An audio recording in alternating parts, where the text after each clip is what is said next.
Om Jnana-timirandhasya Jnananjana-shalakaya Chakshurunmilitam Yena Tasmai Shri Gurave Namaha. Hare Krishna. So here I am in an enviable position.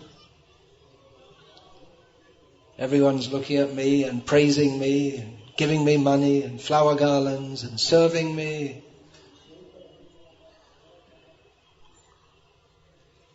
That's what people want, isn't it? To become the center of attention.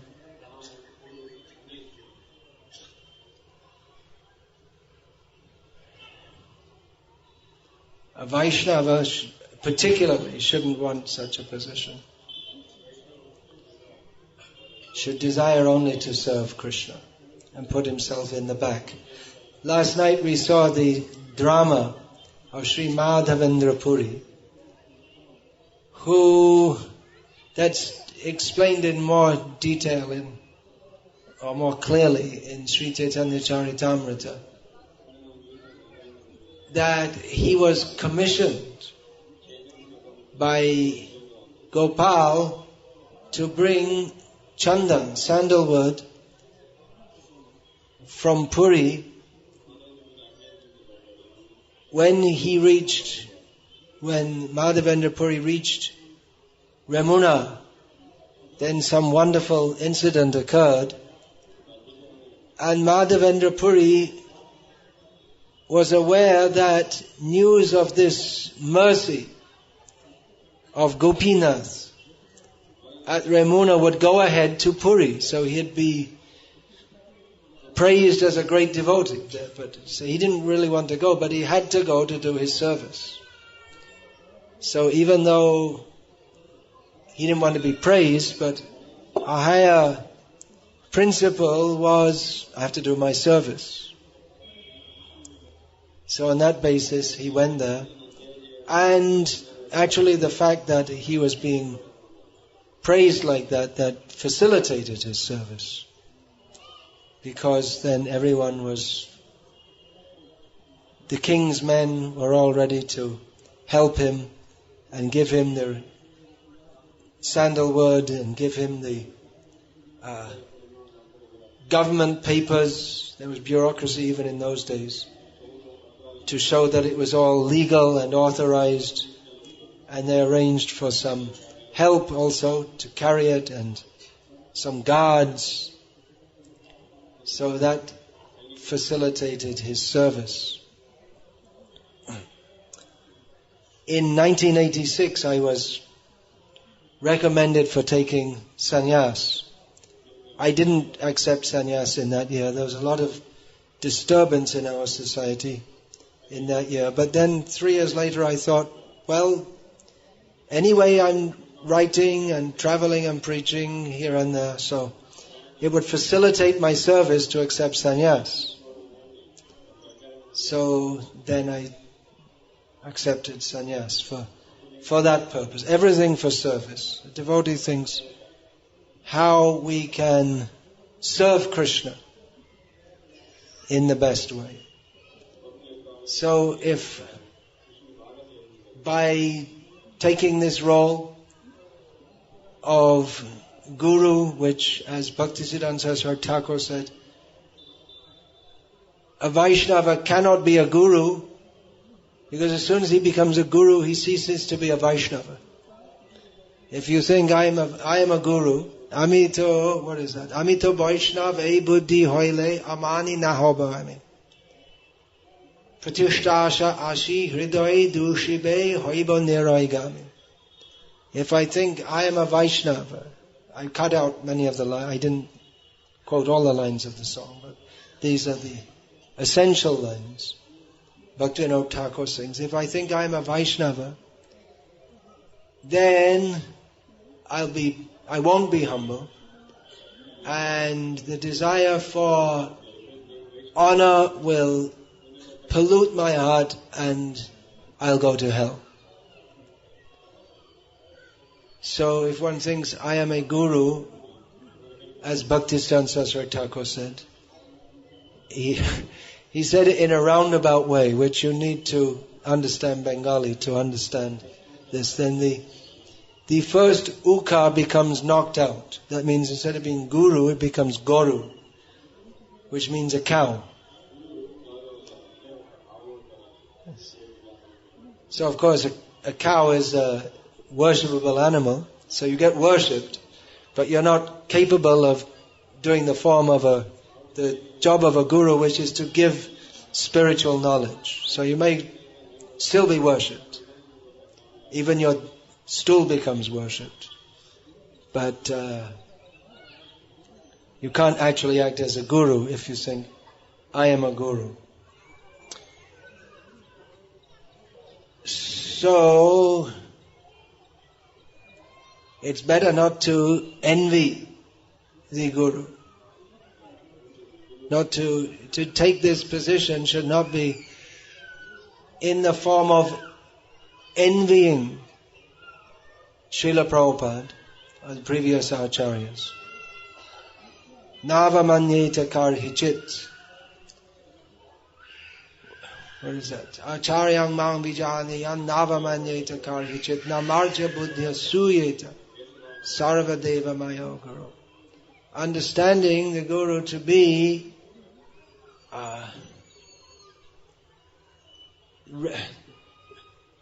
Sarvadeva, Maya, means all the great, he's representative of all the great devotees, all the demigods.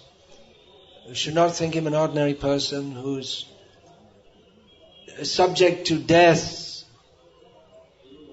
We should not insult him or disregard him or envy him. One should not envy him.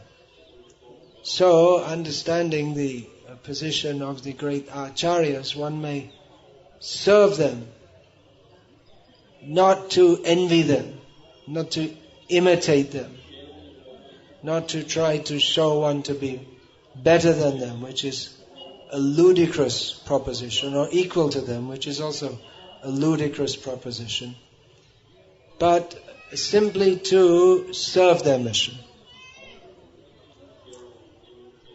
Now clearly, of course someone may challenge this, but maybe it's my defective vision or whatever, but to me it seems very clear that the gurus in ISKCON today are not as authoritative as Srila Prabhupada. That we have to take Srila Prabhupada's authority as the founder Acharya of ISKCON, not simply because he is the founder Acharya of ISKCON, not simply because he happened to draw up a legal document which incorporated the International Society for Krishna Consciousness in New York in 1966. That is not the full meaning of his being the founder Acharya. I could also start the International Society for Keshava Consciousness. That would also be ISKCON. And I could be the founder Acharya, but that wouldn't make me the same as Srila Prabhupada. It's not just that he just happened to be there by luck, and he happened to be there ahead of everyone, but clearly he is most authoritative in all respects. His books are the law books for the devotees especially, and should be, if the devotees do what Srila Prabhupada wanted them to do, for the whole human society. They should be the law books. They give the clear position of what we as humans are supposed to do. In that way they're the law books. They're not law books in the technical sense that if you do this crime you get this punishment. Not exactly like that, but they set the standard for living as a human being in this world. What is the purpose of life and how to attain it? Sadhya sadhana tattva is all there. It's outlined. So,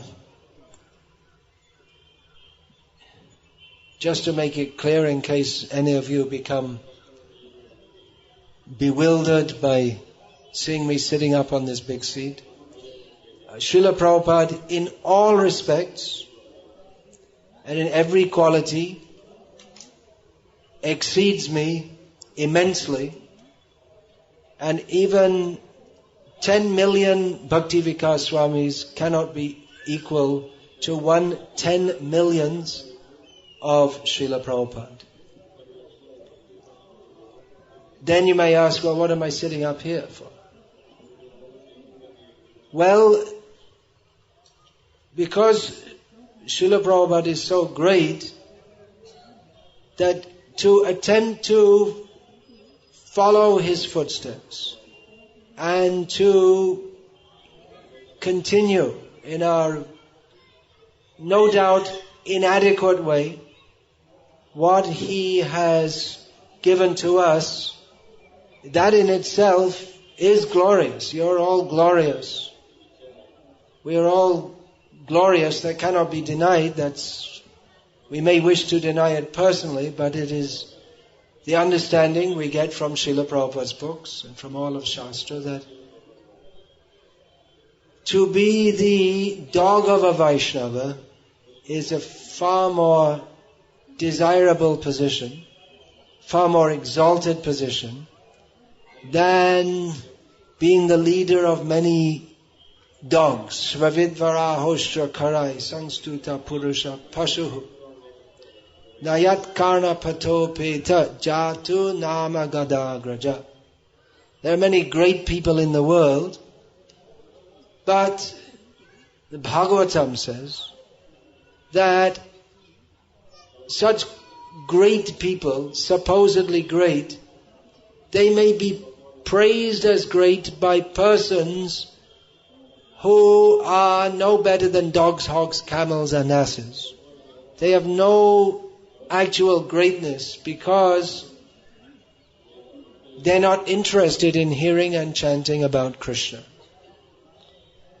So that Srila Prabhupada has planted in our heart, amongst all the weeds, the contaminations of material existence, has planted in our heart the desire to be Krishna conscious, to serve Krishna. That immediately makes one glorious. There's also that verse from Prahlad Maharaj. What is that? Better than the Brahmana? Can anyone know? Do you remember? No, I don't remember either. Try and remember. Okay, pass that one up. So that we're trying to follow in the footsteps of Srila Prabhupada. That is glorious. Everyone should be praised. You should all be praised. Everyone should be praised for their attempt to do so. There are many devotees who have been doing so throughout their life. In their youth, they came to Srila Prabhupada's lotus feet. And throughout their life, they've been serving Krishna. We've been serving Srila Prabhupada's mission. They're all glorious. You're praising me because I'm in the position of guiding you. There are others, God brothers, God sisters, who are guiding others. So we should appreciate their dedication to Srila Prabhupada, their lifelong contribution in Krishna consciousness. We are all here by the mercy of Srila Prabhupada. So this festival is called Vyasa Puja. You have assembled in your outlook, your estimation, to praise me as a representative of Vyasa. That means I should speak what Vyasa says, as we have received. through Srila Prabhupada. But from my perspective, it's my opportunity to worship Srila Prabhupada and all the previous acharyas up to Vyas and beyond up to Krishna, who have given us this knowledge. And seeing all of you, it should humble me into understanding my responsibility to only present and repeat what we have heard from Vyas in his recent manifestation as Srila Prabhupada. Otherwise, if I'm accepting or listening to all this respect and praise, but not doing what I'm supposed to do, which is representing Srila Prabhupada by speaking the same message exactly, then it all becomes farcical. So we have to be realistic. I plan to speak on this more tomorrow about how a guru in any generation is a follower. He's a leader, but a leader means a follower. That's true of everyone.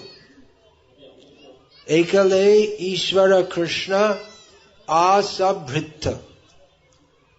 Krishna is the supreme controller and everyone else is a servant of Krishna. So if one is leading others in Krishna consciousness, that means not that that person is intrinsically a leader. His constitutional position, Jiva Surupoi Krishna Nityadas. The constitutional position of the guru and of the disciple and of everyone except Krishna is to be a servant of Krishna. It's the constitutional position of everyone. So one can be a leader to the extent that they reveal to others, explain to others how they are the servant of Krishna and engage them. A leader at all levels, whether one is officially a guru, if one is a king, if one is a mother or father, these are all leadership positions. One is given that position by the grace of Krishna, and one can properly discharge that if one recognizes one's own constitutional position as the servant of Krishna. So the guru is a follower, not that he's in a constitutionally different position to that of the disciple. Of course, the disciple should feel, he should have the attitude of being a servant of the guru. He shouldn't think, well, we're all equal. Or maybe I'm better. That's the Mayavadis. They have this Guru Mara Vidya. That you learn everything from the guru, then you become qualified and kick him out and you become the guru. That's the misunderstanding, that the position of a guru is one in which to accept respect. That's not his main function. Accepting respect is there, but that is for the purpose of teaching. There cannot be proper teaching unless there is respect. So that is required. And then of course the guru has to act respectably. It's not that he can take a holiday that 52 weeks a year I'm a guru, and it's a great strain, so I'll take 2 weeks off and go dancing in the nightclubs and boozing and womanizing, just 2 weeks a year. That's all. No, there's no such thing.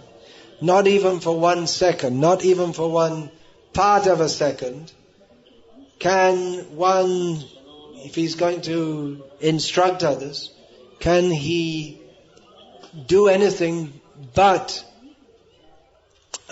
represent Krishna to others. So, for that reason, should be respected.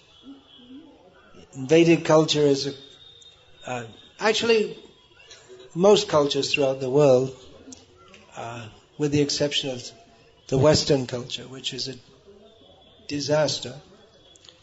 The cultures throughout the world, they foster respect of elders, of seniors, of parents, and because it's culture, people are cultured, and those persons are naturally expected to act respectably. In the modern world, in the Western world especially, no one respects anyone. They may respect. If someone's a good football player, they respect him. People are interested, but they respect for the wrong reasons. But there's no such thing as respecting someone for having a good character. And it's not even expected that they'll have good character. That might have been there up till sometime recently. Just like one king of England had to abdicate about 80 years ago for marrying a divorcee. But now the Raj Kumar, he's not really a Kumar, he's an old man now, but the incoming king of England, he already married a divorcee. So that's what was previously considered bad was considered normal. When Bill Clinton was in office, the Republicans thought they had him out. They could throw him out when it was revealed, despite his lying about it, but it became revealed that he'd been having sexual affairs with someone other than his wife. But it didn't make any difference. Apart from his political enemies, no one cared. They didn't think it was necessary for him to have good character to be the leader of the nation. And why should he have to have good character? No one else has good character, so if you're dogs, hogs, camels and asses don't require someone of good character to be their leader. They just require a bigger dog, hog, camel or ass. But Vedic culture requires that the leader should be of good character.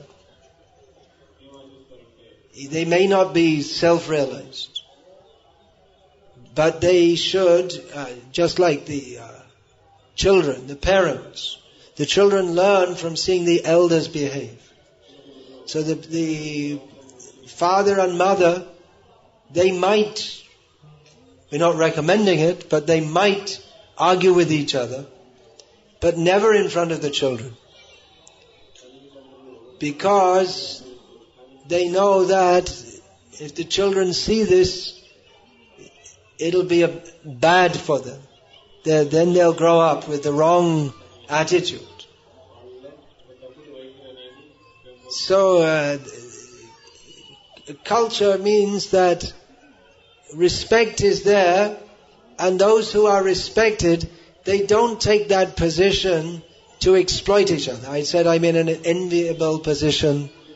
People are respecting me, offering me garlands, offering me money, and all these things. But if someone in that position takes that position to exploit others, or to enjoy that for their own personal sense gratification, then by that very attitude, they become disqualified from accepting that respect. And they immediately become disrespectable.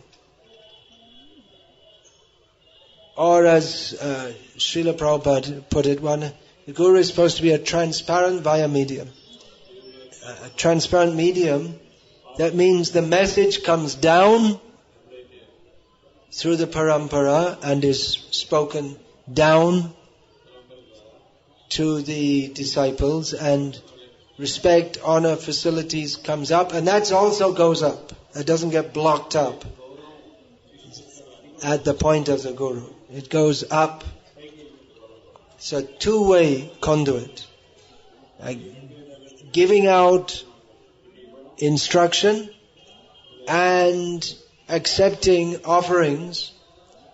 And on one side there is the previous acharyas and all the way up to Krishna. And on the other side there are disciples, and in the middle is the Guru taking instruction from Krishna via parampara, passing that on, and accepting honor, facility, contributions, and passing that up. So, that is the role of a Guru. As Srila Prabhupada said, who teaches these things, how to know God and how to love Him, he is spiritual master. Otherwise, bogus, rascal, bogus. So, it's very clear. You have to teach. Guru is meant to teach. Otherwise, and not, of course there may be different gurus. The dancing gurus. Arjuna was also a dancing guru. For 1 year. I'm not laughing at Arjuna, I'm laughing at the absurdity, how Arjuna, the greatest warrior, he was so humble actually to take that role.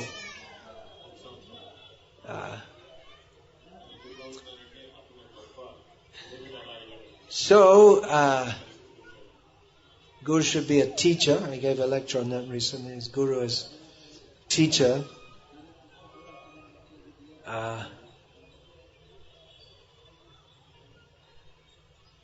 Teaching what? Teaching, Srila Prabhupada says, to know God and how to love Him.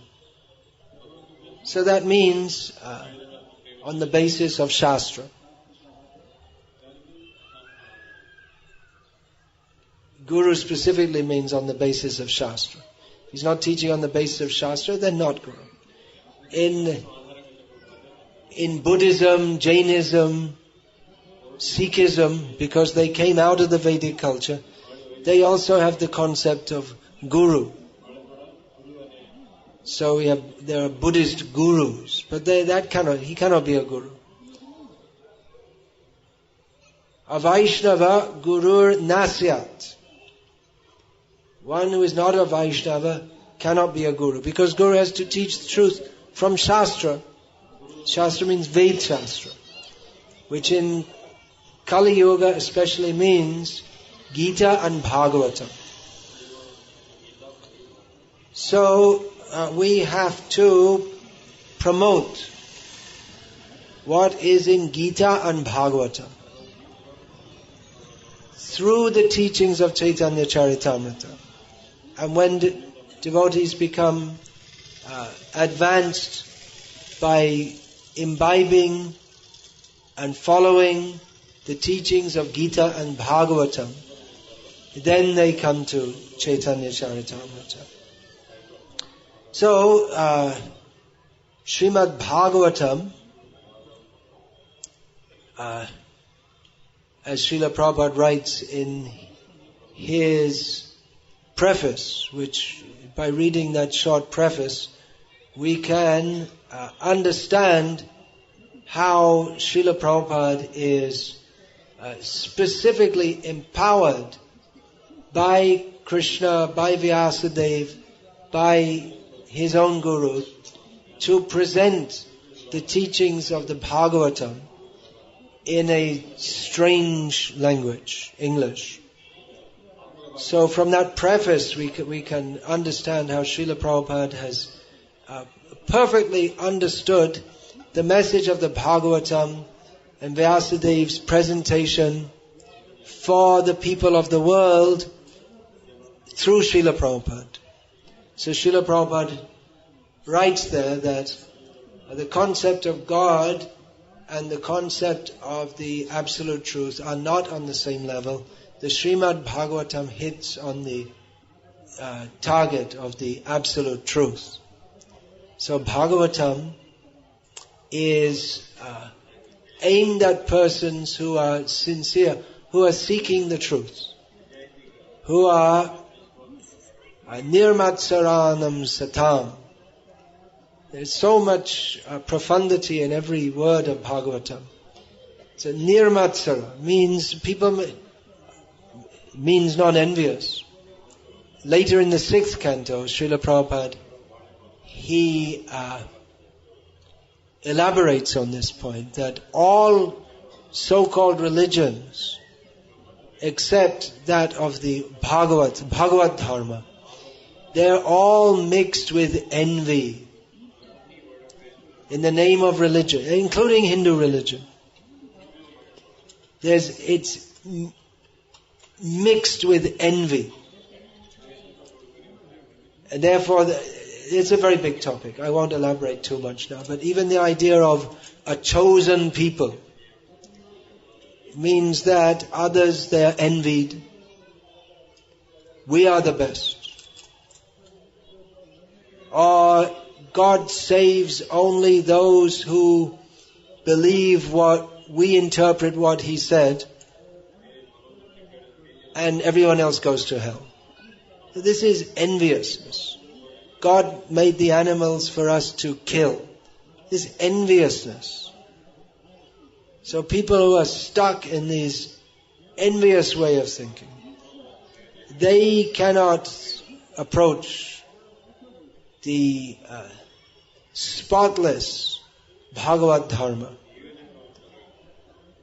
Those who are sat, those who are sincerely interested to understand what is reality, they can approach Bhagavatam. Those who are not interested, for them there is every other scripture in the world, or they may take Bhagavatam and misinterpret it also. But actually Bhagavatam is meant for persons who are sincere to understand what is reality, what is truth. Dharma projita kaitava atra. Herein, cheating religion is kicked out. Vedyam vastavam atra vastu.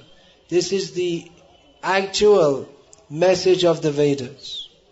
Free from envy. The karmis, they're envious of other living beings. They want to promote themselves to a position of being able to be praised by others, served by others, showing themselves superior to others, exploiting others. The Gyanis are envious of the personality of Godhead. They do not wish to surrender to Him. So Bhagavatam is meant for devotees who can understand what is the actual truth. So, even in Krishna consciousness, if we think that we are the chosen people, my Guru is the best, he's the one, and he's the one who's got all the special mercy, and everyone has to follow him, and we are his disciples, so we're the best. It's mundane thinking. Just like if someone's from England, they think, well, England must be the best country because I was born there. Must be the best.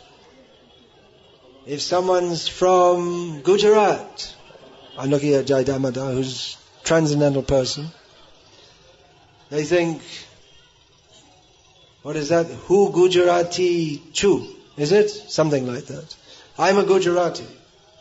Gar se kaho hum Hindustani hai. We are the best. Our cricket team won the cricket World Cup. That proves India is the best. Everyone wants to think, I am the best. My country is the best. I'm born in it, so I must be the best. So like that, if we think, my guru is the best, and we are the best. This is all mundane consciousness. We've come to serve the truth. When we understand the truth, then what is our outlook? Trinadapi sunichena tarariva sahishnana amanina manadena kirtaniya sadahari. Then we glorify Krishna, knowing that He is the best. And that our only position is to glorify Him constantly, understanding ourselves to be Jagai madhai hoite muise papishta. Purisha kito hoite muise logishta. Jai mora naam loy, Jai mora naam shune, tara punna khoi. Jai mora naam loy, tara pap hoy. Krishnadas Kaviraj Goswami, he writes this not in a spirit of showing, see, I'm the most humble, therefore I'm the best. But he writes it in a spirit of actually thinking that I'm more sinful than Jagai and Madhai. I am less significant than a worm in stool. Anyone who hears my name loses all their pious activities. And anyone who says my name becomes sinful by doing so. So, if we actually feel like that, then we can know that we're a Vaishnava. So, easy to quote. You can learn it and quote it, but actually to feel like that, that's our aim. So, this promoting oneself, or even artificially promoting one's guru. You've all come to praise me today. But that should, hopefully, how should that operate? The guru speaks the vital message of Shastra. The disciple hears, understands, and on the basis of that understanding praises. Not that it's some kind of cinema star or rock star fan club in which it's praise, but there's nothing to it. It's just one hog, dog, camel and ass praising another hog, dog, camel and ass. So this kind of praise is worse than useless. Because one has become enriched with knowledge of Shastra. This is not just some book to learn or some sectarian religious instruction, but because one has received Krishna Bhakti, at least in the beginning stages, understanding from Shastra by which we can understand that everything else is insubstantial. Everything else but surrender to Krishna, service to Krishna, is of no ultimate value whatsoever. Because we have understood this by hearing from the Guru, therefore, out of gratefulness for having received this, therefore, praise is appropriate and meaningful. This kind of praise that he's the best, he's the biggest, without any understanding, then how can a guru be pleased to hear that? A praise that should be on the basis of some realization. Otherwise, it borders on the mundane. So realization means realization of reality. Reality means to understand Krishna is the Supreme Personality of Godhead, and we are all His servants. That's all. Simple. There are many details, but this is the essence. And realization of that will be seen in as much as we don't act for fulfilling our own sensual desires. We only act for the service and pleasure of Krishna. And when we do so, then Krishna gives more understanding, and gradually everything becomes clear. So this hollow praise of I feel in my heart, you may say that, but then you have to have some proper understanding also. Otherwise, if it's simply sentimental, there's no basis of that. I could tell you that every time I close my eyes, I see Krishna dancing with the gopis. And you might believe that. But there's no way to ascertain that, except you just have to believe it blindly. So therefore, such statements, the gurus don't make such statements. They teach us in Bhagavad Gita, Krishna teaches us, first of all, to distinguish the soul from the body. Then, that Krishna is supreme, we have to surrender to Him. I could say that every time I close my eyes, I see Krishna dancing with the gopis, and you might believe that, and you might find that inspiring. And then you might think that, well, my guru is such an advanced devotee, but it won't help you to advance in Krishna consciousness. It won't help you to become free from the anarthas that block our proper development of Krishna consciousness. And it's more likely to give you the anartha of thinking that just by declaration one becomes a devotee. Just by saying so. That we just have to believe.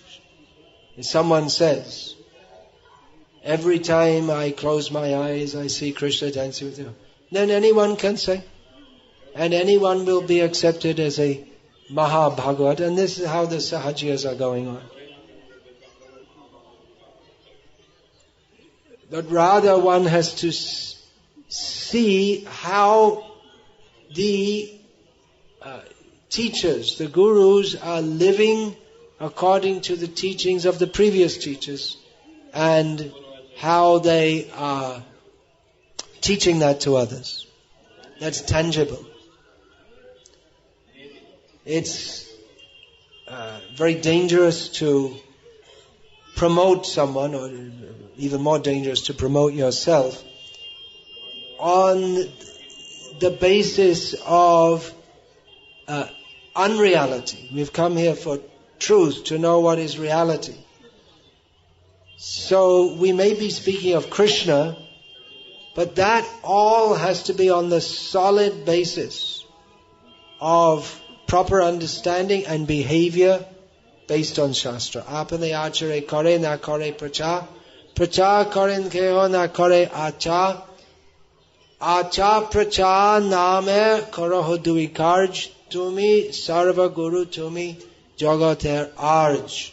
Sanatana Goswami said this to and about Haridas Thakur, and it's also fully applicable to Sanatana Goswami himself. That some people simply talk about bhakti, but they don't practice it very seriously. They might presume themselves to be already beyond all that. Although that's a misunderstanding also, because those who are actually advanced, it's not that they stop doing hearing and chanting, but they do it more and with more intensity. And some are very concerned with their own hearing and chanting, but they don't make a serious effort to preach. But Sanatana Goswami praised Haridas Thakur that you are the best devotee in the world because you do both. You practice properly and preach properly. So this is all tangible, not intangible. This is all observable. Otherwise, how can a newcomer or a neophyte in Krishna consciousness be benefited if they have to accept an intangible standard to follow? Therefore, Shastra, in other words, someone says, well, my guru's a gopi, and the other says, yeah, well, my guru's a gopi too, but a higher gopi than yours. Who can ascertain this? Then it just becomes by declaration. Shastra doesn't give us such intangible guidelines, which are of no help to us whatsoever. The Shastra gives us the guidelines. You see how they're behaving and what are they preaching. That's all. As Srila Prabhupada wrote, a sage is not recognized by sight but by hearing. One should approach a sadhu or great sage not to see but to hear him. If one is not prepared to hear the words of a sadhu, there is no profit. So one should hear, and the sadhus, they should speak in such a manner that others will be benefited. And how will we know how others will be benefited? Then we learn from our Guru how he is teaching, how he has benefited us. It's a very simple thing. It's most dangerous to... Now I'm saying this particularly today because presumably there will be some praise of myself. Although a Vaishnava should not desire that. He should desire that he should be beaten with sticks. But he should not teach his disciples to beat him with sticks, because that's not the injunction of Shastra. If Shastra stated that the disciples should beat the Guru with sticks, then the Guru should teach like that. But the Shastra doesn't say like that. So the duty of the Guru is to teach according to Shastra. Even though he may feel himself to be beatable or worthy of being beaten by sticks, he should not teach to do like that. He should teach that you should respect me. I should tell you, you should respect me. But why? Because I have to teach you what I've heard from my Guru. So you should respectfully listen. You can be benefited by doing so. If you're not respectful, then you cannot be benefited. Not that he's thinking how I deserve to be respected, but because I have to teach you what my Guru has taught to me and which he has ordered me to teach you, therefore you should be respectful to me, not for any other reason. So, as having taken this role of Guru on Srila Prabhupada's order, then it is my duty to speak to you that which is of value, that which is consonant with or non-different from the message of Gita and Bhagavatam. You should speak that which is beneficial to you, that which is valuable for you. And you should respect me for doing so, or anyone else who speaks in this way. Nevertheless, it is dangerous for someone who is speaking thus and being honored thus to think that such honor is due to themselves. We often see that a newcomer in Krishna consciousness, that quickly they pick up the essentials of the philosophy and then they start preaching and people start to respect them. This is quite common in India especially, because in the Western world if you speak Krishna consciousness people don't respect you, generally. But in India it's quite common. And then we see that by that respect they become spoiled. They have not become mature, that they can preach, that they've learned the philosophy to enough extent that they can speak it to others, but they have not internalized it to the extent that they can understand that we are to preach simply as instruments of the parampara, that we have nothing intrinsically ourselves to give, that I am not worthy of, I should not be honored, but I may accept such respect if by doing so others will be benefited. So just as a neophyte devotee can be easily swayed by a little praise, so one who is supposed to be more advanced could also be swayed or lose their proper sense of understanding by being praised to a large extent. Maybe a little praise might not sway the mind of a more advanced devotee, but a lot may. So, those of you who may later today speak some praise of me, I will be happy to hear that. If you make it clear your understanding that I am honored by you because I am presenting what I have received from my Guru, from Srila Prabhupada and from all the previous acharyas. That is the proper understanding. When I say my Guru Srila Prabhupada, he is of course also your Guru. We all have many Gurus.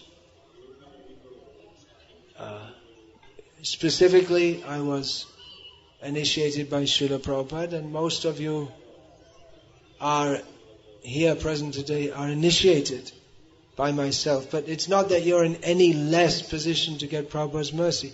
You may get it more. I hope you get it more.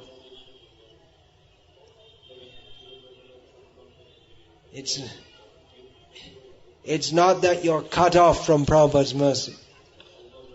And gurus in Srila Prabhupada's service, they should also not obstruct the flow of mercy. They should be conduits, like pipelines, through which that mercy flows. Not a blockage. Not that the honor is coming to him and he keeps it all himself. And that way he becomes a blockage to the proper teachings and the mercy of the parampara. So we all have to be very careful to understand the principle of parampara. Parampara jano bhalo mate. We should all know very well what is parampara, who are the devotees in the parampara, and what are their teachings. In this way we can actually join the parampara.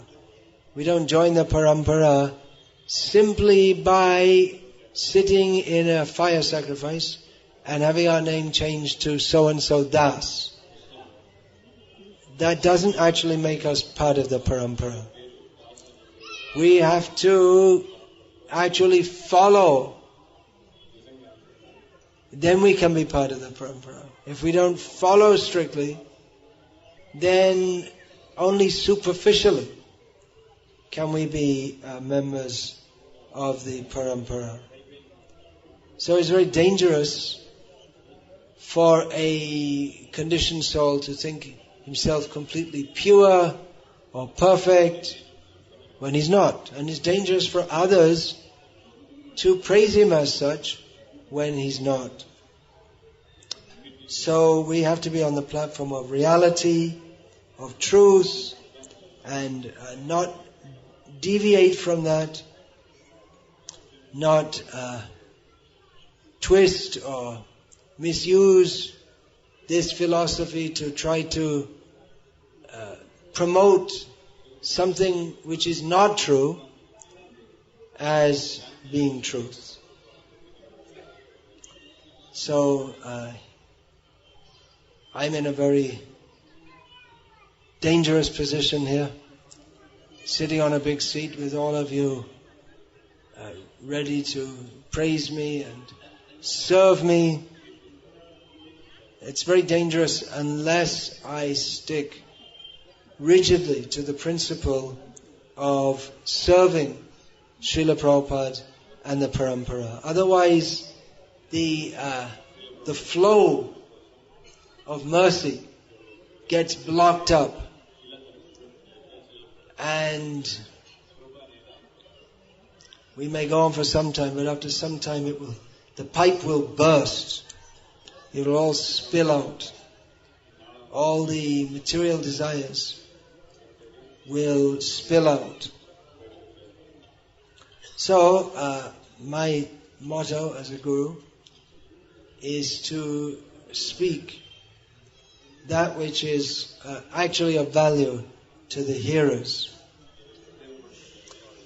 Now, Srila Prabhupada's books are clear. So my task is to encourage you to read those books. And also I might help to clarify any doubts which arise from that reading, to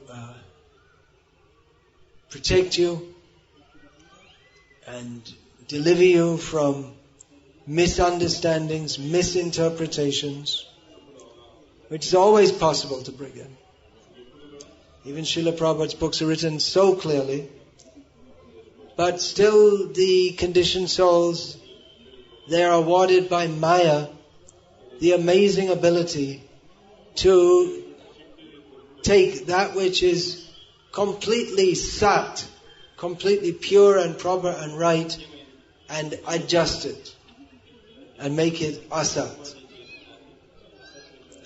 Just like we see in the Vedas, Vedesha sarvarahameva vedyaha.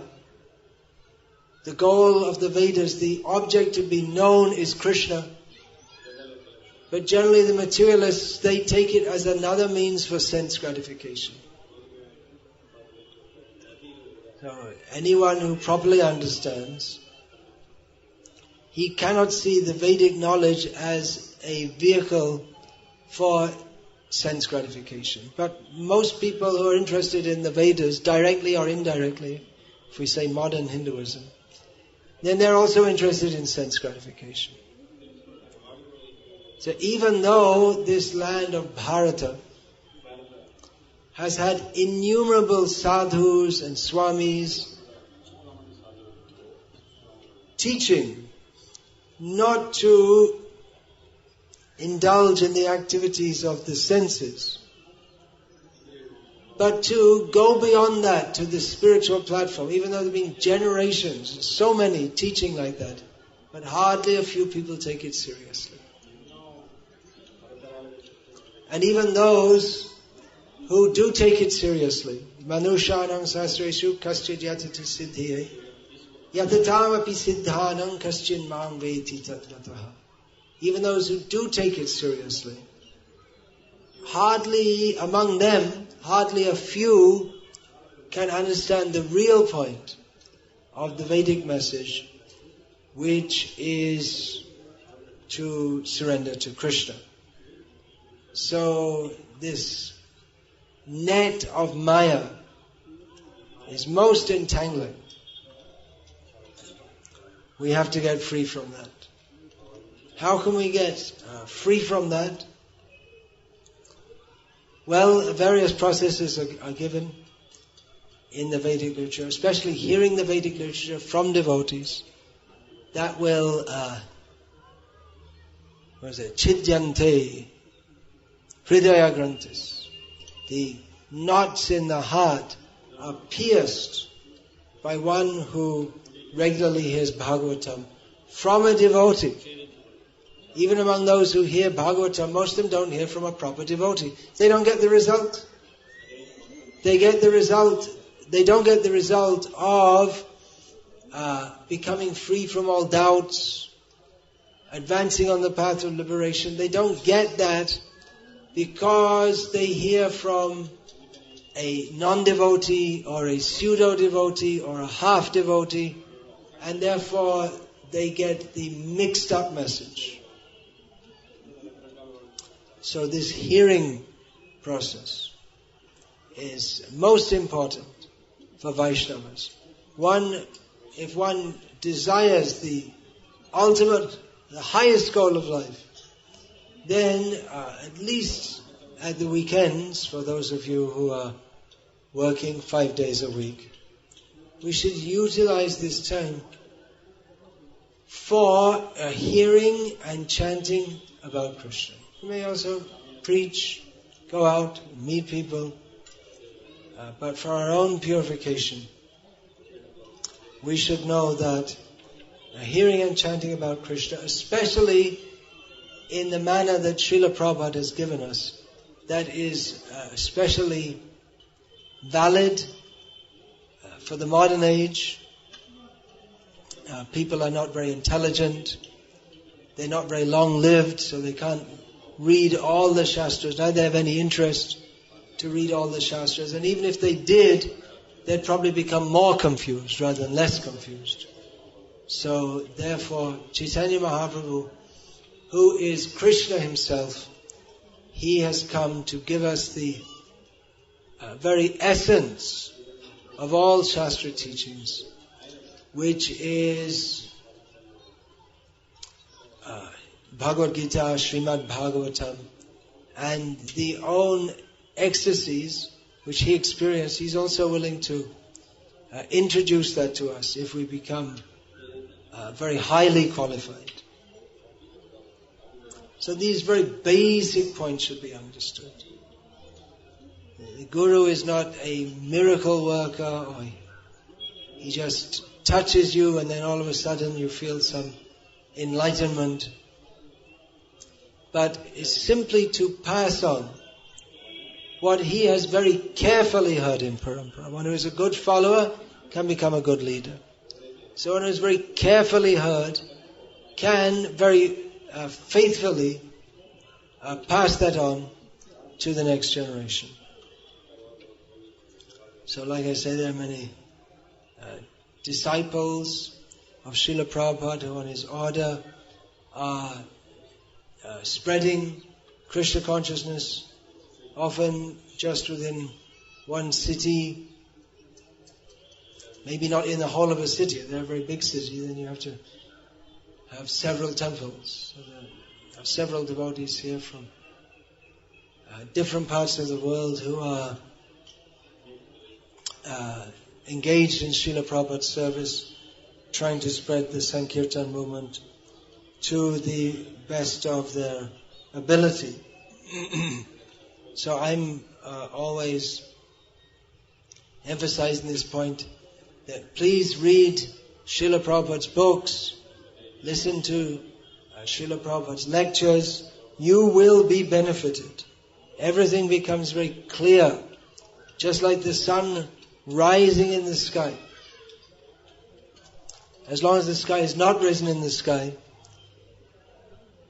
then we need torches or candles And even then we can't see very clearly. Or there may be a full moon night, then we can see, but not very well. But when the sun comes up, then Tesham Aditya Vajnanam Prakashayati Tatparam. Everything becomes clear. Otherwise, as long as we're in the ignorant state, then some things may seem right to us, some things may seem wrong to us, but it's all wrong. Just like the politicians may discuss, should we do this or should we do that? And the opinion comes in the newspaper, or the different politicians give their different opinions about this issue. Devotees don't take much interest in all this because they know that whatever the politicians decide, they may decide after studying all the reports, they may decide to, put air conditioners in all the government schools, something like that. So whatever they're doing, it's simply to make we may think, well, that's very good.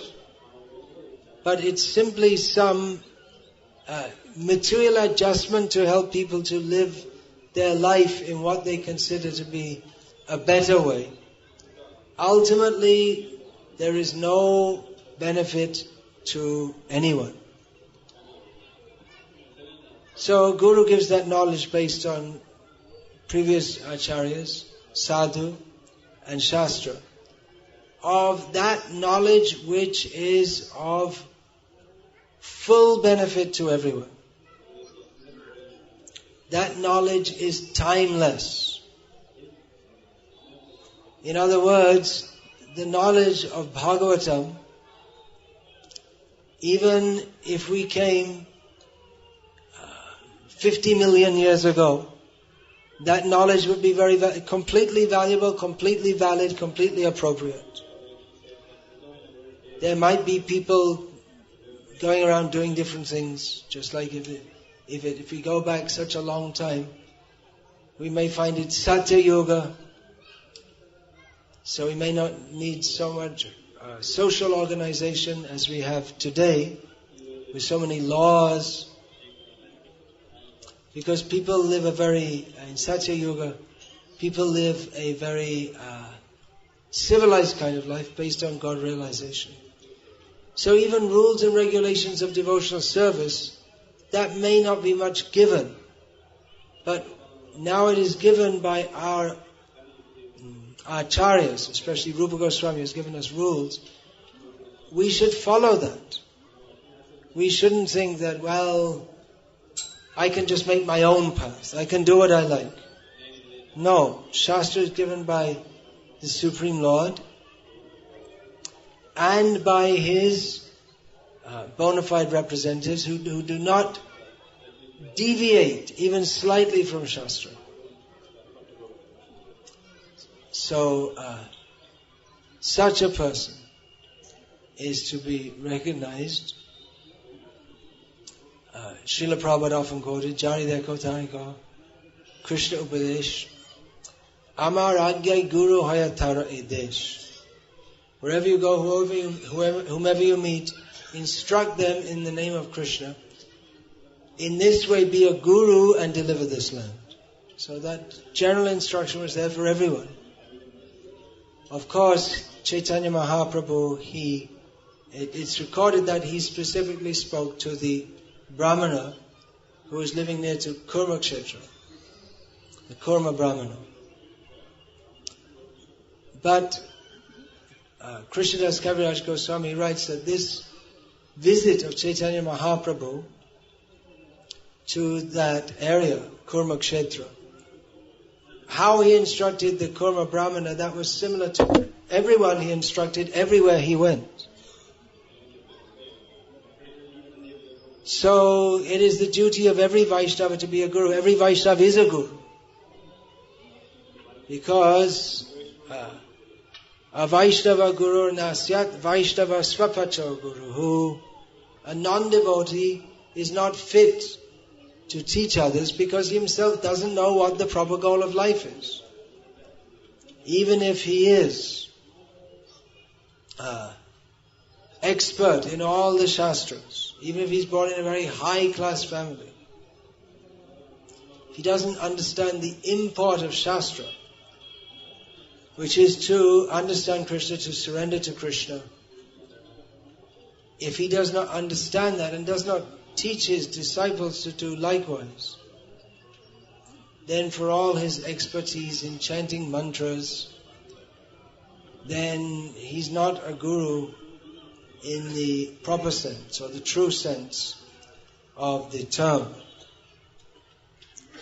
So, my task then is clear, to encourage you to read Srila Prabhupada's books and to understand what is in them, to clarify any points that may not be understood, to help the disciples keep their consciousness fixed and focused on the goal of pure devotional service to Krishna. It's very easy to lose that focus.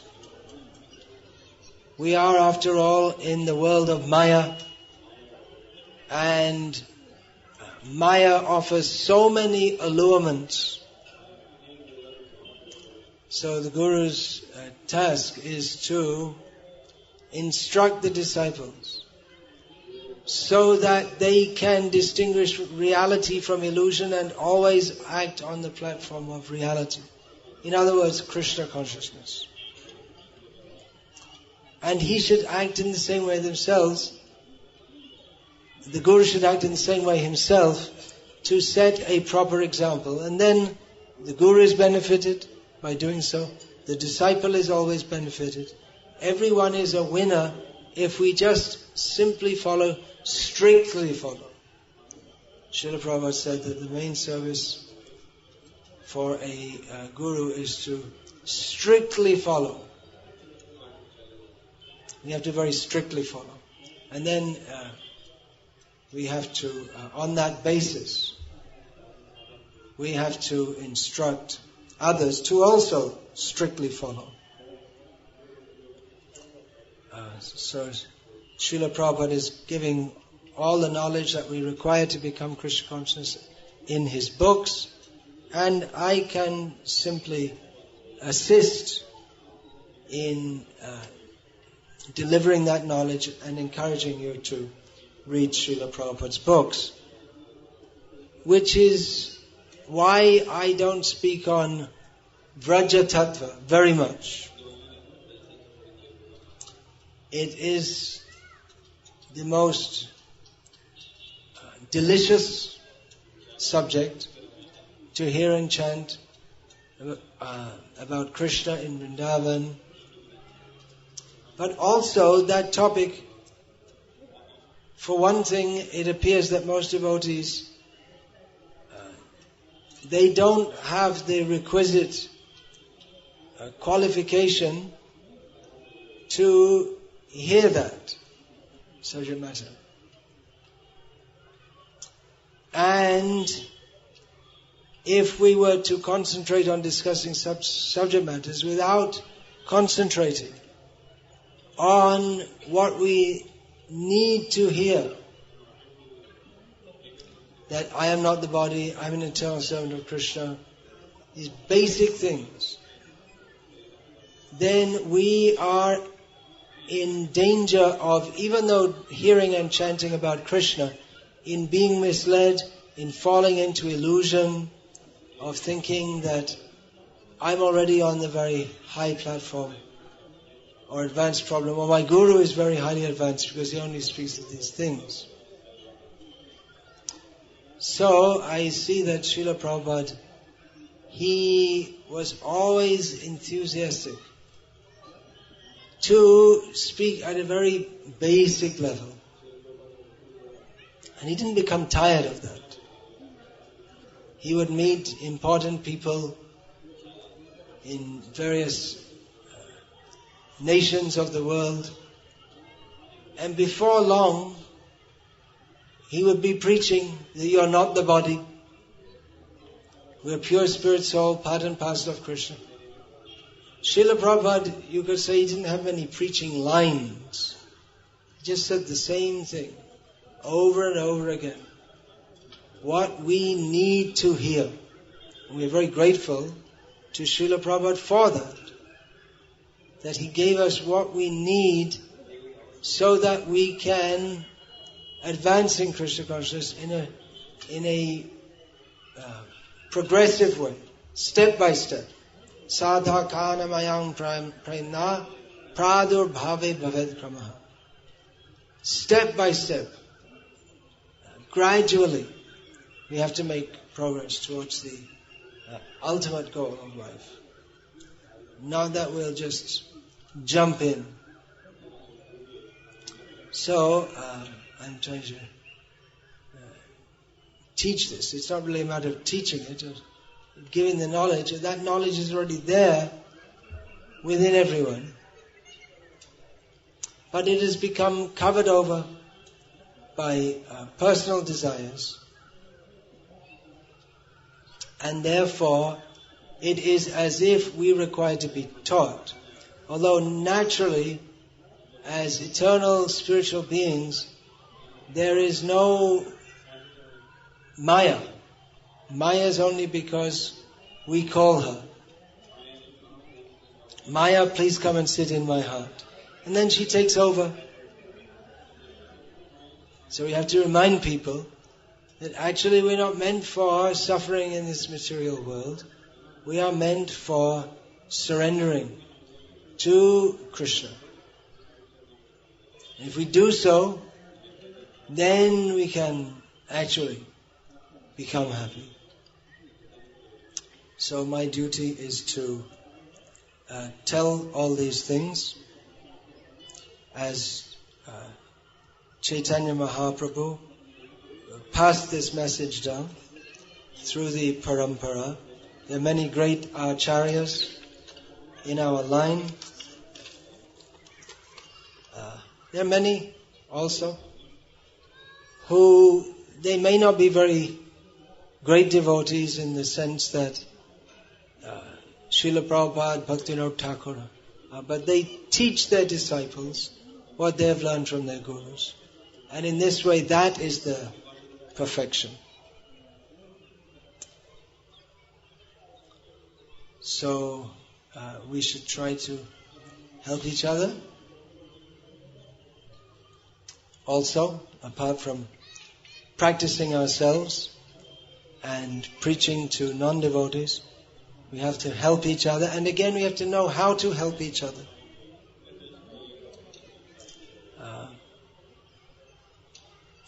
We can help each other by helping each other in the way that Srila Prabhupada helped us. By speaking the message of Krishna among ourselves. Speaking about devotional service, that is most purifying. So, we should all engage in pure devotional service with no mixed desire. If we do that, that will be very pleasing to Chaitanya Mahaprabhu, to Srila Prabhupada, and if they are pleased, then our life is successful. Very easy formula.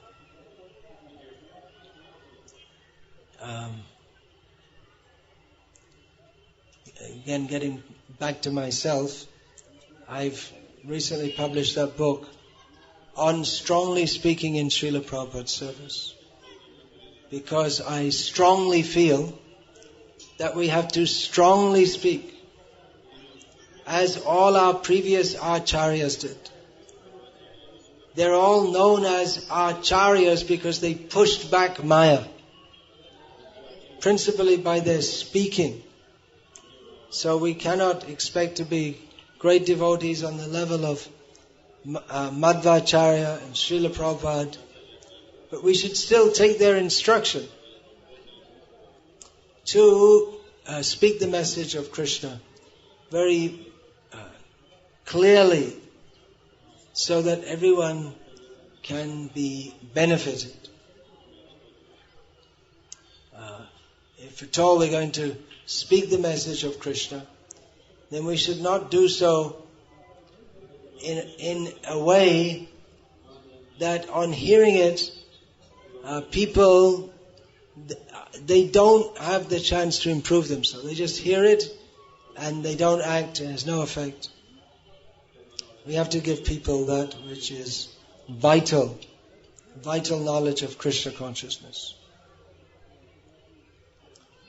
So I'm also trying to speak strongly. That is actually very helpful, not only for those who hear, but for ourselves also.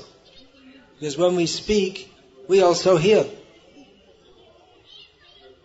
We may be in Maya, dreaming of sense gratification, but when someone comes, we want to preach to them, and then immediately our tongue is engaged in what it should be engaged in, which is glorifying Krishna. Again, either directly or indirectly. Indirectly means we may be speaking from Bhagavad Gita about how the body, we change from body to body to body. It's not directly Krishna conscious, not directly mentioning about Krishna, but it's Krishna's instruction, which is non-different from him. So people become benefited by hearing that, and we also become benefited. So everyone should be a guru.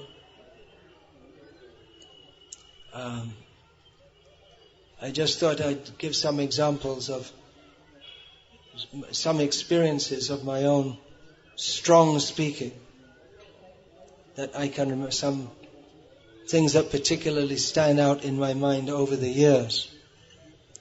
Many years ago, I was taking out a traveling bus party, a Sankirtan party, in Andhra Pradesh. That would be on the way to Sri Sailam. There's a hydroelectric power station. That's Nagarjuna Sarovar, man-made. So there's a hydroelectric station there. So there's a colony where the engineers and others who are overseeing that, they all stay there.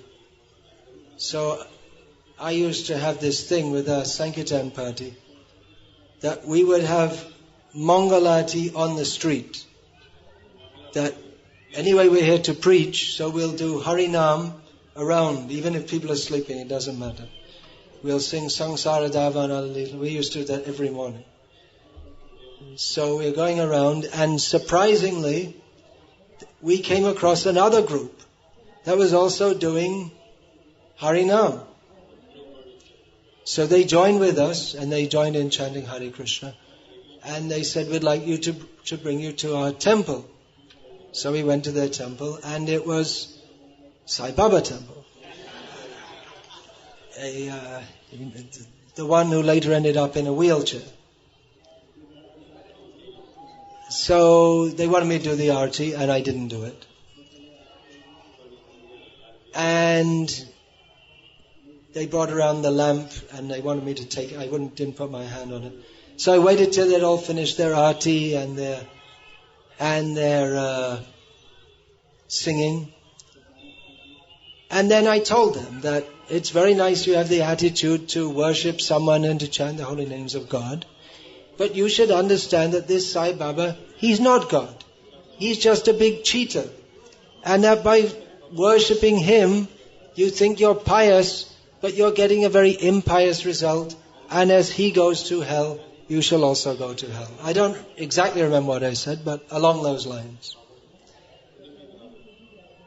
So they weren't very pleased. But I thought it was my duty to tell them. Just one example. Another example, one devotee brought one couple to see me. He had made them life members, so he brought them to see me. And it said that they're from Vallabh Sampradaya, Vaishnavas. So I asked, what are you doing? And the man said, I can't remember, the wife also, I'm a doctor. What kind of doctor are you? I'm a gynecologist. So that means you're doing abortions? Yes. So then I informed him that especially being in a family of Vaishnavas, you should not be performing abortions. This is extremely sinful. So the devotee who just made the life member wasn't very pleased with me for telling him, because usually you flatter people to make them life members. But actually I was told many years ago that one day in Calcutta, one devotee, Gargamuni, was flattering a life member, and Srila Prabhupada was there and told him, don't flatter him. He said, you can flatter him to make, but once he's become a life member, then you don't flatter him anymore, then you preach to him. So some flattery may be there, as we heard yesterday from Madhav Maharaj. How is this? Hey Sadhava, oh you great saintly person, you flatter him. What is that? Sakala, what is that? Vihaya Duram Chaitanya Chandra Charane Kurutanuragam. Oh great saintly person, you just, as Srila Prabhupada gave his rendition of this, you just give up all the nonsense, hogwash ideas that you have and surrender at the lotus feet of, or become attached to the lotus feet of Chaitanya Mahaprabhu. There are so many things, but just some things I remember. These are all from quite some time in the past. There was another one young girl came to see me. This was 20 years ago. I guess she's a middle-aged woman now. I didn't see her after this. So she came to me all enthusiastic, telling me, oh my guru is so wonderful. So I asked her, what does he teach? She said, well, he doesn't teach, but he's an incarnation of Lord Shiva. I said, he's not an incarnation of Lord Shiva. If he doesn't teach you to surrender to Krishna, he's just a rascal. If he was actually you could say he's an incarnation of Lord Shiva if he teaches you to surrender to Krishna. But if he just teaches you that he's an incarnation of Shiva and that's all, then he's just a cheater and a rascal. And being a young woman, her sentiments were hurt and she burst into tears and ran out. But what else should I tell her? So I just wanted to give some examples. If you're thinking of some examples of what to do. I've written that book. How do you just tell people straightforwardly, what is the fact? They may or may not like it, but we have to do so. So, of course, you may not want to follow this instruction. You may want to speak in a way that people won't become upset. But if we're actually going to preach Krishna consciousness, then we cannot speak in a manner that no one will ever become upset. It's not possible. And if you want to preach in such a way that no one will become upset, it's also not possible, because if I hear you speaking things which are, the main purpose is to not make people upset, then I'll become upset. So, it's impossible. And if you're representing Srila Prabhupada and you go to people and tell them that the two main functions of ISKCON are to feed hungry children, which are actually impossible to find in Bombay anyway, and to help people to get relief from stress, then you must be upsetting Srila Prabhupada, because he didn't found ISKCON for that purpose. So preach strongly and preach clearly. Of course, those who are my disciples, those who are formerly my disciples, they may feel more duty to do so. I say it's good to be a guru, then you can tell people to speak what they should speak. And they're supposed to take it seriously. So now you're all in a difficult position. You have to go and tell people they're all fools and rascals. You can do it in a roundabout way also. You don't have to tell them directly. You can tell them, anyone who's not fully surrendered to Krishna is a rascal. And then you can tell them what it means to be fully surrendered to Krishna. Then they can understand. I'm a rascal. You can give them Prabhupada's books also. Let Srila Prabhupada tell them over and over again. They also become upset by reading Prabhupada's books. That also happens. Why is your Guru always calling people a rascal? Well, Guru has to speak the truth. So, first of all, you have to understand, I'm a rascal. Then we can begin to learn. Otherwise, it's not possible. Of course, you don't have to preach like that. You can also preach that we're helping the poor, we're feeding the hungry, and all this kind of thing. You can do that. You don't have to do what I say. But at least those who want to identify themselves as my disciples, they should also speak with some spirit, some straightforwardness. Hear what Prabhupada said and speak as he spoke. Let people know what is reality. Of course, this instruction is open to everyone. There are many present here who are not officially my disciples. And actually, there are quite a few devotees who take seriously what I say more than those who are officially initiated. So Diksha isn't everything.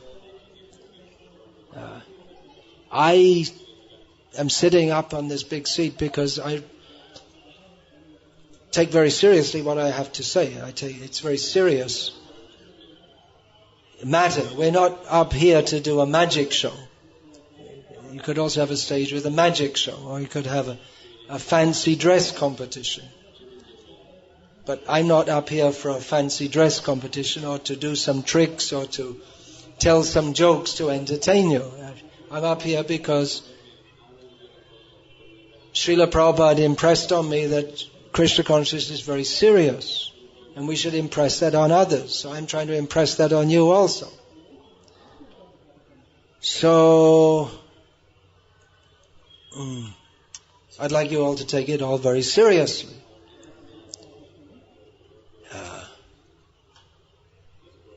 You don't have to listen to what I say. If you don't, well, that's up to you. But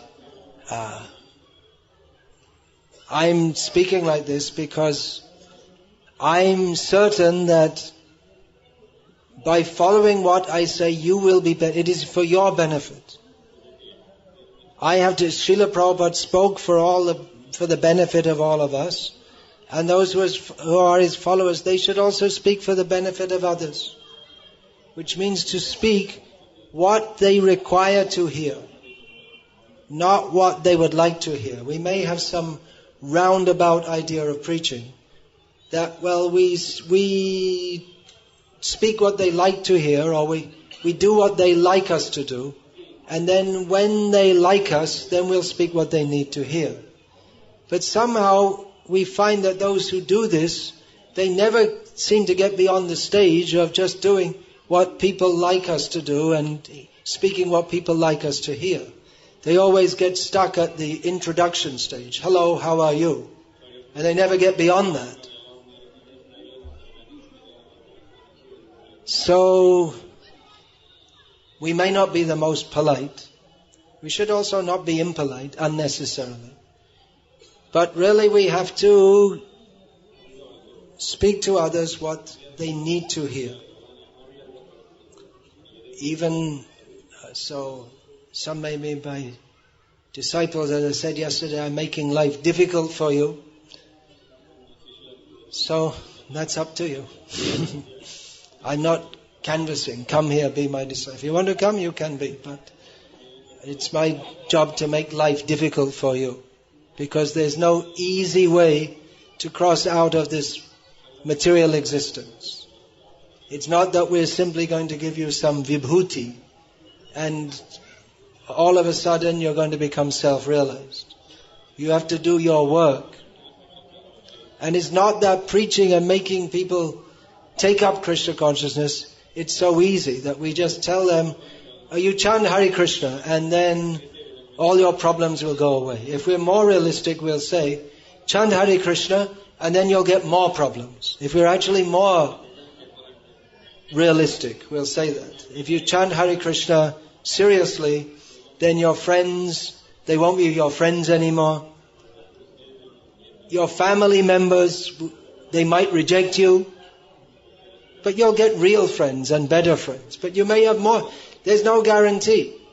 We may say that you'll be free of the sarpa dosh and all this kind of thing. But then Krishna himself will give you more problems. But those problems, they will help you to come to him. So it's actually a very misleading and dangerous way of preaching. Say, well, you chant Hare Krishna and all your material problems will go away. Because it's quite likely that they won't. And if you do chant Hare Krishna like that and you do get that result, then it'll be more difficult to convince you to take to pure Krishna consciousness, because you're already in the mentality that we chant Hare Krishna for some material benefit. And that's what the devotees told me to do. And it works, so great. So I'll do that and I'll get material benefit. And what else? That's what Krishna gives me. That's what Krishna wants from me. And if we say you get material benefit and they find out that instead I got bitten by more snakes, then they'll reject you. So why not tell people the real thing in the beginning, that this material life is full of suffering, and you're suffering from sarpa dosh and every other dosh because of the fault of not accepting my constitutional position as a servant of Krishna. Now we may think, well, not many people are willing to listen to that. So why don't we get more people and get them to chant Hare Krishna? Then you become Sai Baba. They also chanted, Gopal, Gopal, Gopal. You can do a magic show and attract them and have a big fanfare, big guru, Bhagavan and all this kind of thing. But it's all cheating. So, this is what I have to say to you. You're supposed to listen. I can't help you much if you're not prepared to listen to what I say.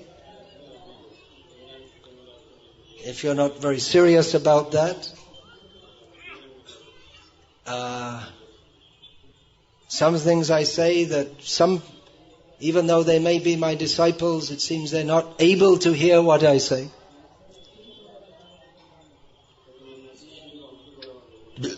Or what they hear, they misinterpret or misunderstand.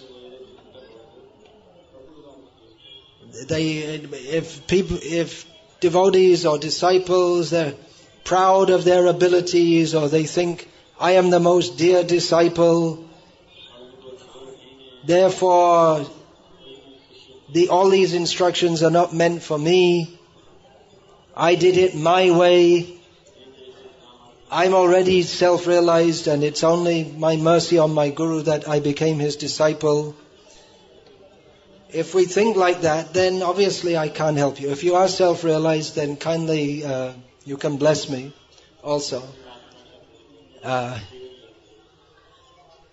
But even then, it's my duty to instruct. So if you think you're self-realized, then you can at least go through the motions of being a disciple to benefit others.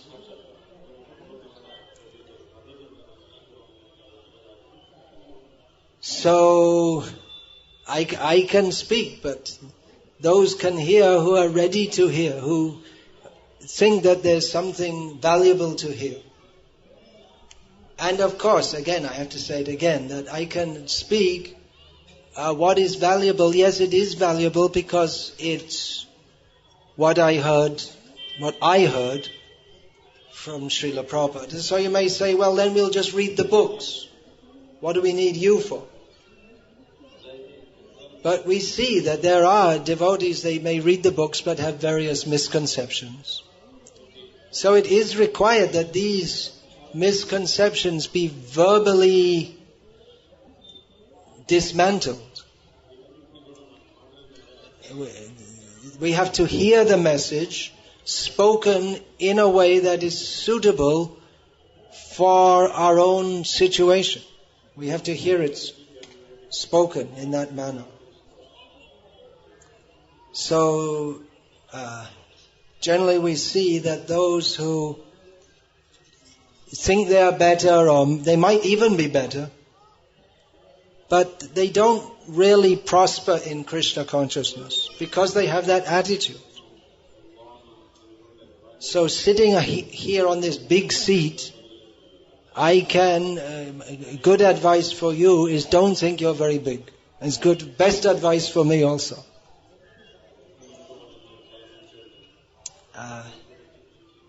Things I say, as I was just saying, they're often misrepresented or misunderstood.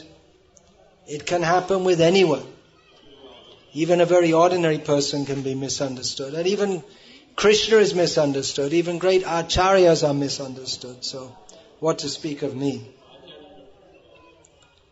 So, I can ask that everyone please to take to the path of pure devotional service. People come to Krishna consciousness for various reasons. Chaturvidha bhajante mam jana sukritina arjuna. Artho jignasur artharti jnani cha bharatarshava. 4 different kinds of people with 4 basic kinds of motivations come to Krishna consciousness. Pious people. For gaining wealth, for gaining relief from material distress, out of some curiosity or seeking the truth, and those who already understand, yes, I must surrender to Krishna. So people come with different motivations, and we all in the beginning may have various material motivations mixed up with the desire to serve Krishna. But again, Guru is supposed to help us, to guide us on the path of devotional service, so that we can be free from even the most subtle of personal desires, so that we can take to devotional service in full purity, with no personal desire. We should, especially those who are taking the role of gurus in our parampara, as representatives of the great pure devotee acharyas who have preceded us. We should preach pure devotional service. If we preach mixed devotional service, we'll get mixed types. If we preach pure devotional service, then there's a hope that people will come to pure devotional service. If we preach mixed devotional service, we may sometimes preach pure devotional service and sometimes mixed, or sometimes present pure devotional service in a mixed way. But then the message doesn't become very clear unless it's very clear that devotional service to Krishna should be executed anyabhilashita shunyam, without any other desire. Then the disciples who are already confused, then they can never differentiate between what is actual devotional service and mixed devotional service. Already we're confused, and if we don't get a very clear message that differentiates pure devotional service from mixed devotional service, then we'll think that mixed devotional service is pure devotional service. And all kinds of strange ideas come that, well, you just add Krishna to you, whatever you're doing, just add Krishna. Well, that's all right as a beginning, but that's not the ultimate message. If after 30 years we still think that that's the message, that whatever you like to do, just add Krishna, then we didn't make any progress. So those who are instructing others, they have to instruct. They say, okay, you preach, just add Krishna. But then when someone comes and wants to be serious, you have to tell them that you don't just add Krishna, but you have to throw out everything else also. Sarvadhaman parityajya mamekam sharanam vraja. It's not just add Krishna. So I like to have birthday parties for my children. So just add Krishna. I like rock music. So just add Krishna. And amid all that hellish noise, you yell something into the microphone which sounds vaguely something like the Maha Mantra. The gurus don't instruct their disciples like this. They instruct, act for Krishna, for Krishna's pleasure, what he wants. You see, in the beginning you might sing in the way that you want, but that's not pure devotional service. Pure devotional service means to sing for Krishna's pleasure. That means in the way he likes. To speak how Krishna speaks. Krishna speaks, antavaktu palang tesham tad bhavatyalpametasam. Krishna instructs us that worship of demigods is for foolish people. We're supposed to speak as Krishna speaks. Not that, well, I've got a better idea of preaching than Krishna. So I'll tell them, well, you just worship the demigods and also worship Krishna. But Krishna doesn't say that. So we can't please Krishna by being more thinking ourselves more intelligent than he. So we should preach pure devotional service to Krishna. Never mind, not so many people come. But actually, people will come because this mixed approach, it doesn't bring satisfaction. Savai pung sang paro dharma yato bhaktir adhokshaje ahaitukiya pratyatha yayatma suprasidati. It is pure devotional service without any personal desire to Krishna, understanding him to be the transcendent Lord, not some big guy sitting in the sky who's materialistic like us, who likes us to praise him because he's got a big false ego, and he fulfills our false ego by giving us things which show us to be better than others. This mundane conception of God. No, we understand Krishna, the Supreme Personality of Godhead, beyond this, the modes of material nature, beyond our constricted conceptions of who he is. We serve him completely, fully. That only can fully satisfy us, being part and parcel of Krishna. Krishna is completely pure. We can only satisfy him by acting on the completely pure platform. And we ourselves will also be satisfied on that completely pure platform. So actually, if we perform pure devotional service with we may not be completely pure, but if we have that intention, we're actually trying for that, to be completely pure, and many devotees come together with that intention, then such kirtans and such activity in devotional service, that will attract others because it has its own specific potency, which is categorically different from the I praise you, you praise me, and make everyone feel nice on the mundane platform kind of pleasure, which that soon deteriorates into squabbling, one person trying to show himself to be better than the other, trying to dominate others in the name of preaching, because it's not on the spiritual platform. So actually, if we act for the pleasure of Krishna, then many will come. If one comes, we should be satisfied. Even if no one comes, we can't change our message. But actually, many will come if we present Krishna consciousness as it is. So I'm not much inclined to preach any mixed message or don't tell them all the things they don't like to hear because they might be upset. Tell people.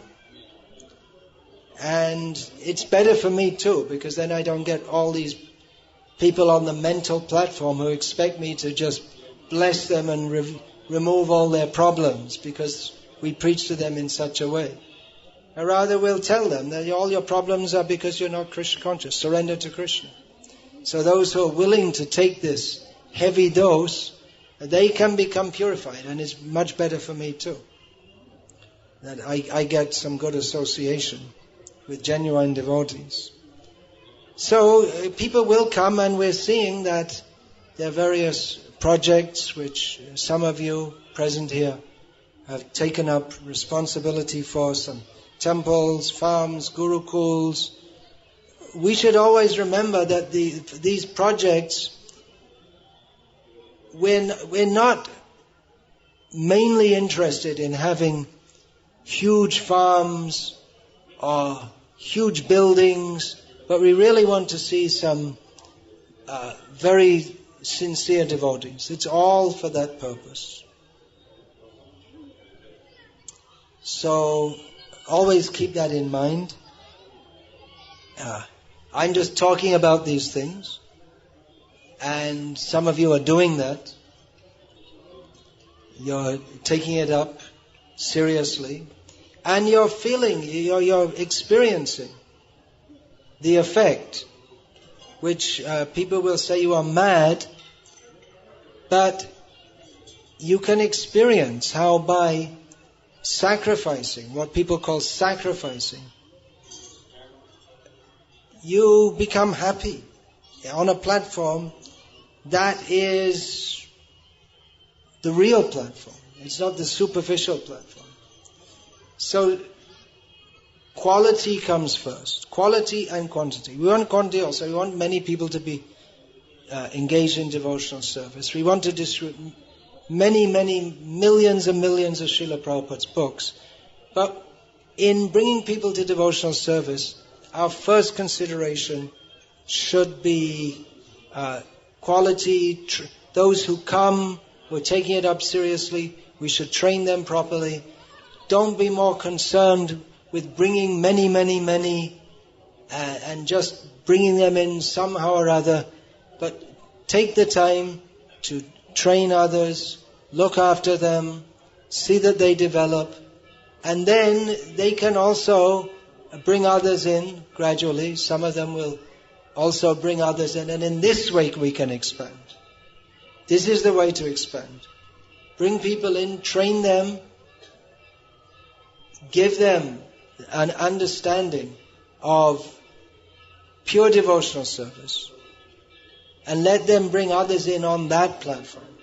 Not that somehow or other we're trying to bring people in and let them just chant Hare Krishna, and then whatever else they do doesn't matter. It does matter.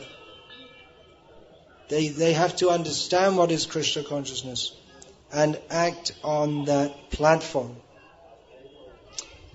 We should train every devotee to aspire to be a disciple, as Krishna was a disciple, about whom, about Krishna and Sudama, their guru, Sandipani Muni said, Etadeva hi satshishai kartavyam guru nishkritam yadvai vishuddha bhavena sarvartatma prano guru.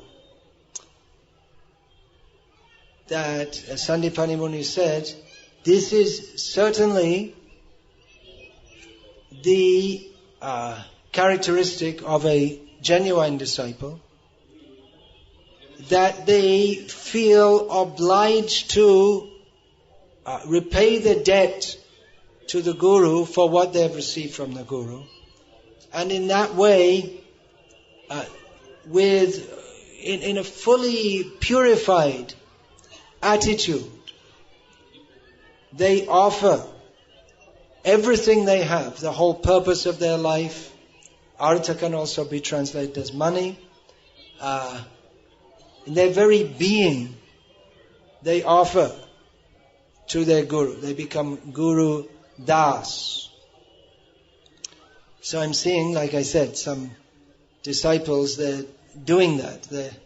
they have faith in what I tell them, and they're doing. Of course, I have to again emphasize, I'm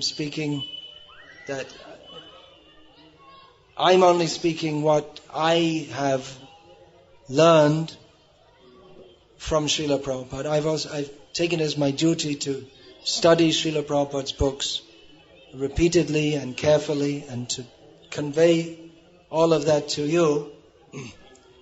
So some devotees, is especially remarkable that Grihastha devotees with so-called good jobs have left that to live a very austere life on the land with very simple facilities, to dedicate themselves fully in Krishna consciousness and to train children in this.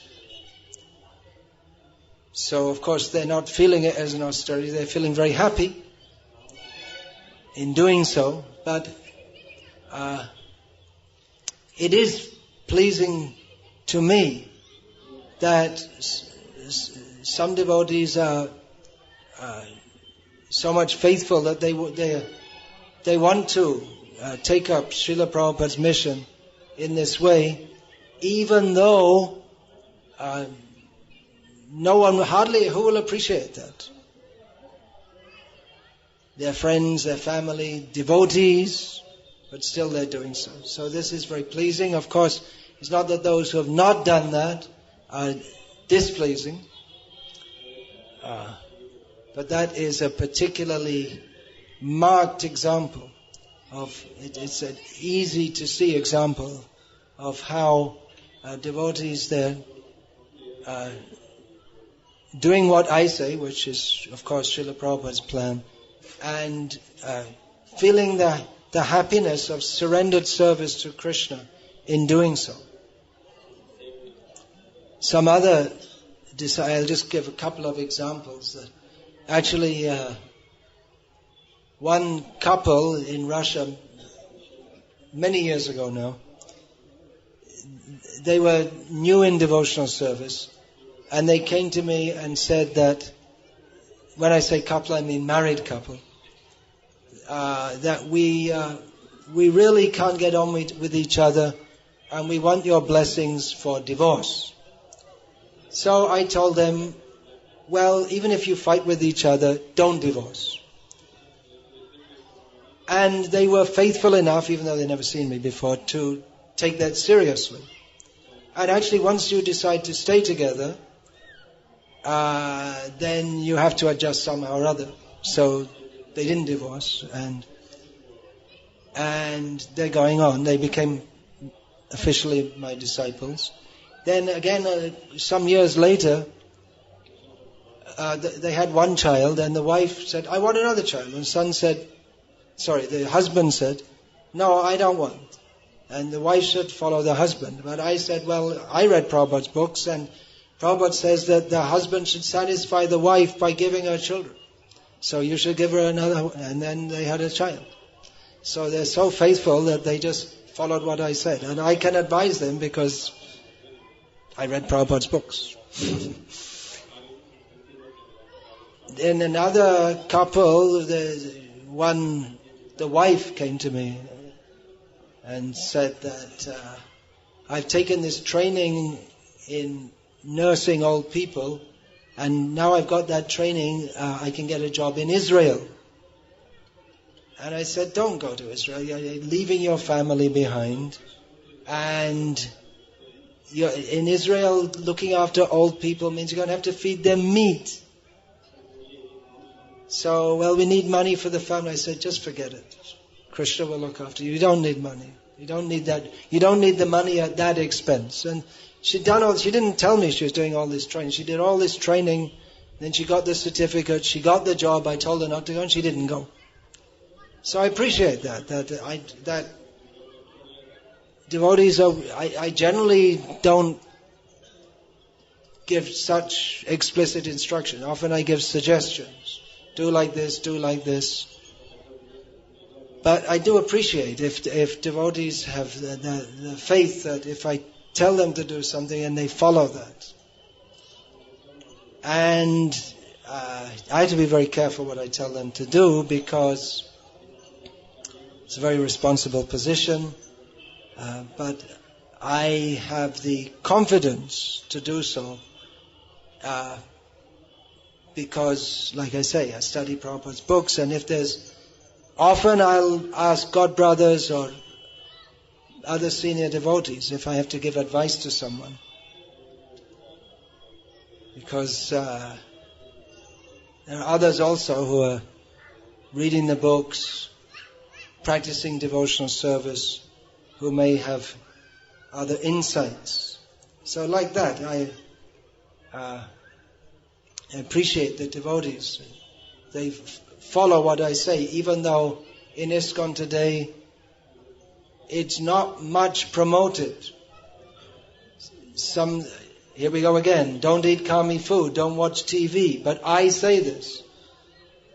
So even though others don't follow these instructions, because I tell you, you're following that, so I appreciate that. That I'm not just speaking into the ether. I have something serious to say, and I expect disciples to follow seriously. And I know that if you do so, you will be benefited, and we're seeing that. So I'm happy that despite my many disqualifications, that by telling you what you need to hear, that you are benefiting in Krishna consciousness. And in this way, the parampara is going on. I'm able to do something, at least. And I'm confident now that even if I were to pass away now, that many of my disciples will continue in the way that they're doing. I don't want to pass away. I'm not asking for anyone's blessings for that yet. Of course, that will come. But there are many things more which, if you like, you can give me your blessings to live longer so I can perform various services, various books to be written, and there are different, so many things to do in Srila Prabhupada's service. So I can ask you all to be leaders. Everyone's supposed to be a guru. So a Vaishnava is not a guru. As soon as a Vaishnava becomes a guru, then he ceases to be a Vaishnava, Bhaktisiddhanta Saraswati Thakur said. But on the other hand, Shastra also says, Vaishnava svapacha guruhu. Even if one has all kinds of disqualifications, he is a guru if he's a Vaishnava. He must be a guru because he's a Vaishnava. A Vaishnava is the guru of everyone, just by being a Vaishnava. So everyone is a leader, so be a leader. Not by... Some people have to take a position, but with a position or without a position, we should have the motive that we want to change people's lives. We want to lead people to the right position. We want to change the world. We want to bring everyone to Krishna consciousness and offer them to Srila Prabhupada, that this is our offering in your mission to please you, because you want to see everyone Krishna conscious. Chaitanya Mahaprabhu wants that. So we can do that. We can be effective instruments. We can be proper servants of Srila Prabhupada as much as we are free from all personal motives. So those who are preaching Krishna consciousness, and we're all supposed to. If we're a housewife, then we can preach to our children. Everyone has to preach Krishna consciousness. We should know that being in the position of a guru, or being in the position of a mother, whatever kind of guru you are, whether it's a guru sitting on a big seat like this or whatever position. We are meant for doing good to those who trust us, those who depend on us. And you can do tremendous good. The mother can do tremendous good to the child by training them in Krishna consciousness. They can do tremendous harm also by not training them properly, or by giving wrong instructions, or acting in the wrong way, so they pick up the wrong example. So be good. Our message today is be good. Be good by following the all good, who is Krishna.